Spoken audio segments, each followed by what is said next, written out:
Salut, c'est Guillaume, bienvenue dans cette vidéo. Donc aujourd'hui, on va parler comment éviter les erreurs dans l'immobilier. Donc moi, en détail, j'ai mis 5 points à éviter lorsque vous voulez faire de l'achat immobilier rentable. Donc on va voir ces 5 points en détail. Donc le point numéro un, ça va être de payer plus cher que le prix du marché. Donc ça, c'est vraiment très important. Si vous achetez un bien qui est plus cher que le prix du marché, eh bien, vous allez avoir beaucoup de mal à vous faire des rentrées d'argent, ou du moins des rentrées d'argent, c'est possible, mais c'est surtout des bénéfices et du cash flow qui seront très compliqués à faire. Et même lorsque vous allez vouloir revendre votre logement, appartement ou autre, si vous avez payé plus cher que le prix du marché, eh bien, vous ne pourrez sans doute pas faire de plus-value lors de la revente. Donc, regardez le prix du marché, allez voir sur par exemple meilleurtaux.com sur internet où vous avez quartier par quartier et selon les villes le prix du mètre carré en moyenne. Regardez également à combien vendent les agences. Si par exemple vous cherchez un studio de 25 mètres carrés, eh bien regardez le prix, à quel prix mettent ce bien-là les agences. Voilà, par rapport à ça, vous allez pouvoir fixer le prix du marché. Demandez aux agents immobiliers. Voilà, de toute façon, recherchez ça sur internet, meilleurtaux.com ou d'autres sites qui existent où au niveau de votre quartier, de votre ville, vous avez le prix du mètre carré, le prix du mètre carré et surtout le prix du marché. Renseignez-vous sur le prix du marché de votre ville et du quartier où vous voulez investir. Si par exemple le prix du mètre carré est à 2000 euros, eh bien il faut que vous trouviez un bien qui est en dessous de ce prix-là, d'accord? Donc ça, c'est la première erreur à éviter. Ne surtout pas acheter au-dessus du prix du marché. Ça va vous flinguer votre rentabilité et vous ferez très certainement une très mauvaise affaire. Donc ça, c'est le premier conseil. Ensuite, le conseil numéro 2, évitez de mettre un apport dans votre crédit. Donc je vais m'expliquer, c'est si vous voulez acheter un appartement à 50 000 euros par exemple, et qu'il faut mettre 5 000 euros pour le notaire et 5 000 euros de travaux, eh bien faites-vous financer à 110% votre bien. Donc que la banque paye le prix de l'appartement, que la banque paye le notaire et que la banque paye les travaux et l'ameublement si vous voulez faire du meublé et s'il y a besoin de travaux. Pourquoi faire ça? Eh bien, c'est très simple en fait. C'est vrai que si vous mettez par exemple 10 000 euros d'apport sur ce projet, vous allez réduire vos mensualités. Par exemple, au lieu de payer 300 euros tous les mois, en mettant 10 000 euros, vous allez payer 270 euros tous les mois. Bon, eh bien, ça va vous économiser 30 euros par mois. Est-ce que ce n'est pas plutôt plus judicieux de faire payer la banque tout le projet, donc rajouter en fait 30 euros de crédit en plus tous les mois, mais les 10 000 euros que vous avez de côté, vous les gardez pour un autre projet, pour investir dans d'autres projets en fait. Et même les garder tout simplement pour vous. Donc moi c'est une erreur que j'avais faite sur un des studios que j'ai acheté. J'avais 5 000 euros de côté, 5 000 euros d'apport. Je les ai mis sur le crédit pour avoir des plus faibles mensualités. Et bien maintenant, je m'en mords les doigts en fait, parce que ces 5 000 euros, j'aurais bien aimé les avoir pour faire d'autres projets, tout simplement. Donc, deuxième erreur à éviter, ne mettez pas d'apport personnel dans un projet immobilier. Gardez cet argent pour d'autres projets personnels ou pour d'autres investissements que vous pourriez faire par la suite, donc dans les années à venir. Gardez votre argent et pensez que c'est la banque qui va tout payer et c'est vos locataires qui vont payer vos mensualités et vos frais annuels et et votre taxe foncière. Donc voilà, hein, pensez bien comme ça. Donc c'était le conseil numéro 2, évitez de mettre un apport. Ensuite, le conseil numéro 3, voilà, les erreurs à éviter dans l'immobilier, c'est ne pas négocier son bien immobilier. Donc, pour revenir à l'exemple de tout à l'heure, si par exemple votre bien est à 50 000 euros, eh bien, négociez tout le temps, minimum 10% de la valeur du bien. Donc, si par exemple, vous avez un bien qui vous intéresse qui a 50 000 euros, eh bien, négociez au minimum, faites une offre au minimum à 10% de moins, donc ça va être 45 000 euros. Faites au moins une offre à 45 000 euros et l'avantage, plus vous ferez une offre basse et plus ce sera facile en fait de pouvoir négocier. Si le bien est à 50 000 euros, que vous faites une offre à 45 000, malheureusement, votre marge de manœuvre ne sera que de 5 000 euros. Alors que si ce bien-là, vous faites une offre en fait, hein. N'ayez pas peur de faire une offre basse. Donc si par exemple vous faites déjà une offre à 40 000 euros, vous aurez déjà une marge de négociation de 10 000 euros, eh bien 2 fois plus que si vous aviez proposé 45 000.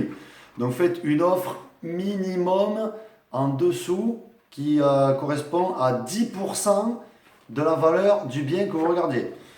Donc voilà, négociez vraiment. Moi je me rappelle pour le premier bien que j'ai investi, voilà, en 5 minutes j'ai économisé 4 000 euros. Donc il était à 22 000 euros. J'ai fait une offre à 16 000 euros qui a été refusée.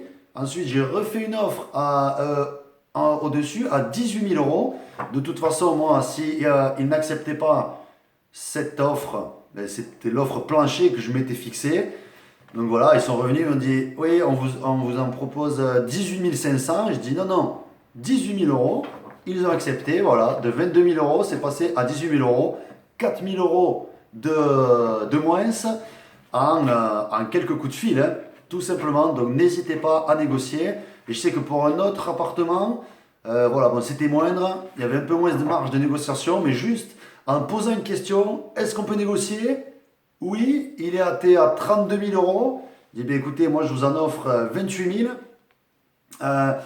Non, c'est pas possible, il y a déjà eu des offres, tout ça. Bon, écoutez, d'accord. Combien propose le vendeur? 30 000 euros, eh bien très bien. 30 000 euros, j'ai fait les calculs, ça vaut le coup, j'achète. Voilà, en 2 minutes, j'ai économisé 2 000 euros. Donc c'est pas énorme, mais c'est 2 000 euros d'économiser sur cette transaction. Voilà, n'hésitez vraiment pas à négocier. Allez-y, au culot, osez, et voilà. Tout en restant courtois évidemment, poli, souriant, mais osez négocier. Voilà, ça va vraiment vous être utile pour baisser, le prix d'un bien qui vous intéresse. Ensuite, la quatrième erreur à éviter dans l'immobilier, ça va être de ne pas aller voir un courtier en immobilier, un courtier en crédit immobilier, ou du moins aller voir d'autres banques. De ne pas faire jouer la concurrence en fait. Si vous allez voir votre banque, vous dites, tenez, je vous propose ce crédit à tel taux, vous dites oui, ok, je signe, eh bien c'est pas très malin en fait, parce que il aurait suffi de monter le même dossier, d'aller voir un courtier en crédit immobilier, et lui, il aurait vu des dizaines de banques, et il vous aurait ressorti la banque la plus intéressante, avec le taux le plus intéressant. Donc, vous allez voir votre banque, vous allez voir un courtier comme meilleurtaux.com par exemple, et bien voilà, tout simplement, vous prenez la banque qui vous propose le taux le plus faible et sur la plus courte durée.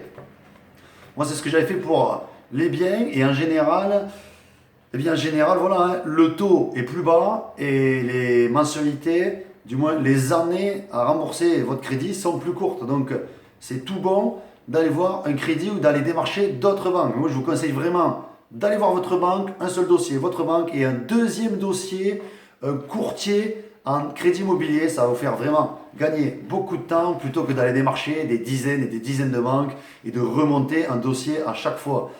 Voilà, et tout simplement, si votre banque vous propose un meilleur taux que les courtiers, eh bien, prenez le crédit de votre banque. Si c'est le courtier qui vous propose un crédit plus intéressant que votre banque, eh bien, allez voir le courtier. En plus, l'avantage, c'est qu'avec les courtiers immobiliers, vous allez les payer uniquement si votre crédit est validé, si vous allez chez eux. Donc voilà, si vous n'allez pas chez eux, vous ne paierez rien du tout. Donc ça vaut vraiment le coup d'aller voir. Et un point que je voulais aborder, c'était... oui, voilà, donc si vous acceptez le taux de la banque du courtier, eh bien si vous changez de banque, maintenant, grâce à la loi consommation, c'est votre ancienne banque qui s'occupe de tout, de tous les papiers pour vous transférer sur votre nouvelle banque. Donc là aussi, c'est vraiment très facile de changer de banque. Donc n'hésitez vraiment pas à aller voir un courtier en crédit immobilier et faites vraiment jouer la concurrence pour avoir le taux le plus bas. Voilà, n'hésitez vraiment pas. Et ensuite, le cinquième conseil, la cinquième erreur, enfin la cinquième erreur, pardon, à éviter quand on fait de l'immobilier, c'est de ne pas calculer sa rentabilité nette et ne pas calculer son cash flow. Donc c'est quoi la rentabilité nette? C'est quoi le cash flow? Eh bien, pour faire vraiment un résumé, c'est ce qui va vous permettre de savoir si vous faites une bonne affaire ou une mauvaise affaire. Donc ça rejoint le premier point de payer plus cher que le prix du marché. Plus vous allez payer plus cher que le prix du marché et moins votre rentabilité et votre cash flow seront importants. Donc calculez cette rentabilité nette, calculez votre cash flow, combien il vous reste d'argent à la fin du mois de bénéfices, combien vous allez pouvoir sortir d'argent de bénéfices une fois que vous aurez payé le crédit, les frais voilà, que vous avez à régler, l'assurance, les frais de commun, les frais de copropriété, et aussi calculer la taxe que vous devez payer tous les ans. Donc voilà, ça aussi, calculer. Est-ce que vous faites de l'argent avec? Oui. Combien? Si c'est plusieurs centaines d'euros, c'est très bien, c'est une bonne affaire. Est-ce que votre rentabilité nette est d'au moins 8%? Oui. Si c'est en dessous, est-ce que ça reste une bonne affaire? Prenez le temps de calculer ça. En général, si vous achetez en dessous du prix du marché, votre rentabilité nette sera beaucoup plus importante et votre cash flow sera beaucoup plus important. Si vous négociez, là aussi, ça va faire augmenter votre rentabilité et votre cash flow. Donc, pour résumer, les erreurs à éviter dans l'immobilier, première erreur à éviter, payer plus que le prix du marché. Deuxième erreur, mettre un apport personnel dans votre crédit immobilier. Ensuite, l'erreur numéro 3, ça va être de ne pas négocier le prix du bien qui est le prix affiché. Donc, ne pas négocier le prix. Troisième erreur.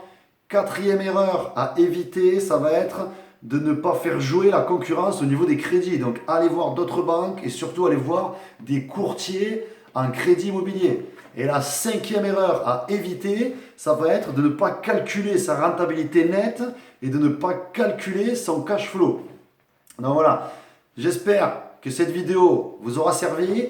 N'hésitez pas dans la description de la vidéo de télécharger gratuitement le e-book que j'ai écrit, un e-book gratuit avec 12 conseils sur l'immobilier rentable ainsi que 3 vidéos de formation offertes où on va parler de comment trouver un bien rentable, comment rafraîchir un bien en 2 semaines et le meubler, et la troisième vidéo, comment automatiser ses locations courte durée. Donc n'hésitez pas, ce e-book et ces 3 vidéos de formation, c'est cadeau, c'est offert.